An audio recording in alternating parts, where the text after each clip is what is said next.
Things did not go smoothly for the smooth operator Bobby Pierce on Saturday night's feature at the World Finals. He suffered a flat right rear tire that sent him to the rear of the field. And given that the track, the way it turned out, he was unable to really advance forward, settling for, I believe, a 17th place finish. We got some comments from Bobby Pierce on exactly what happened and how it all went wrong. Roll this up over at stockcarreport.com. And with 29 laps left to go in the feature, Bobby Pierce, who was running fourth at the time, suffered a flat right rear.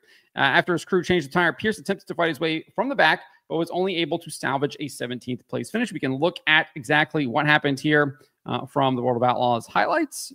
Pierce has trouble in turn 2. He's off the pace. The 32's off the pace. Problems for the defending Outlaw champion Bobby Pierce, and it might be a right rear flat tire on the 32. Bobby Pierce.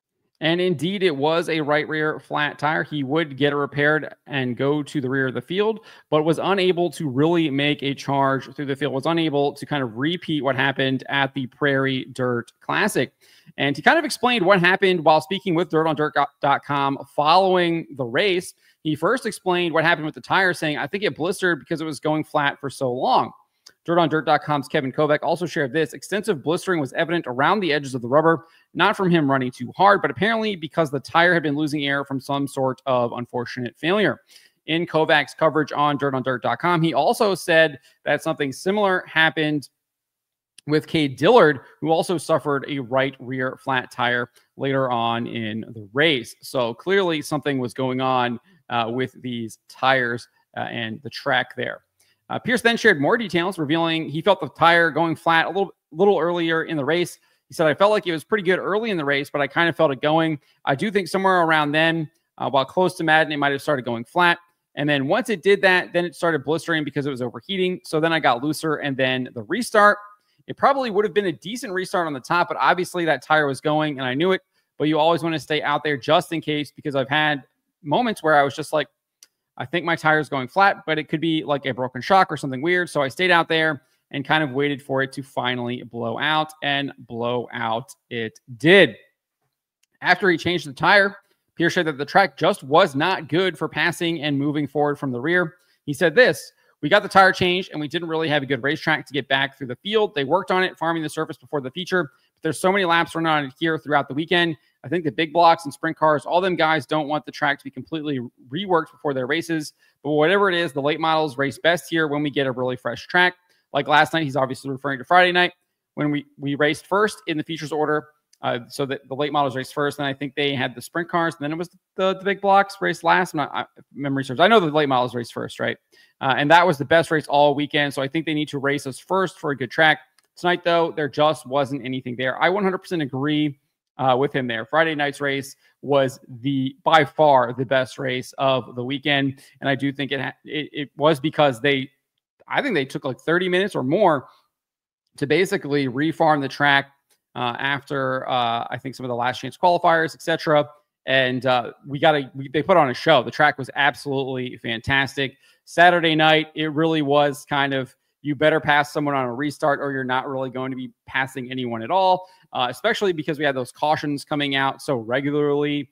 And that really kind of, as we've talked about before, thwarted Ricky Thornton Jr.'s attempts at getting around Chris Madden for the win there. Most of the passing was indeed happening during those restarts, the first couple of laps. And that's exactly what Pierce took advantage of on the last restart. We'll get to that here in a little bit.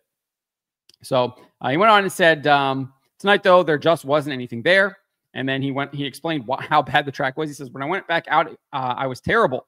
I had tried to run the top, but I was like, man, there's just like no top. Like to run it, you've got to turn 9 grand RPM because there wasn't any traction. It was just a curb. It wasn't even a curb. It was just clumps of mud. So it wasn't like we had bad grip up there. You were kind of spinning all the time. So I didn't want to blow another tire and possibly lose out on second in points because I noticed Hoffman was up there running well toward a 6th place finish. He did explain he did use that late race restart, that final restart, to grab a couple of positions on the outside through turns 1 and 2. He says, then that last caution, I was finally tired of them backing up on the bottom. There was enough in 1 and 2 to go around them and get a few, but 3 and 4 was completely burnt up. So that is what Bobby Pierce had to say regarding how his night went south so quickly. Running in the top 2 was chasing down Chris Madden, and then basically had his right rear tire go flat. It eventually blew and had to get it changed, had to go to the rear of the track, and really just couldn't make his way forward, given the way that the track kind of was after the sprint cars and the big blocks had their features earlier in the night. But it sucks. I mean, it sucks real hard for Bobby Pierce not to be able to do that. That we didn't really get to see a really good kind of championship race there, and we kind of saw something similar with Nick Hoffman in the previous night, where he had some kind of mechanical issue that took him out of the race.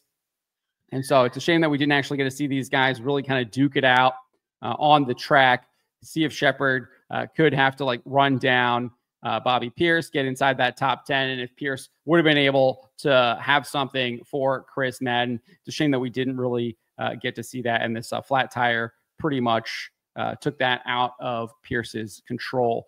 But let me know what you guys make of what Bobby Pierce had to say and his explanation here on how it all went wrong and how that flat tire happened and why he was unable to really advance after he changed the flat tire. Let me know in the comments below.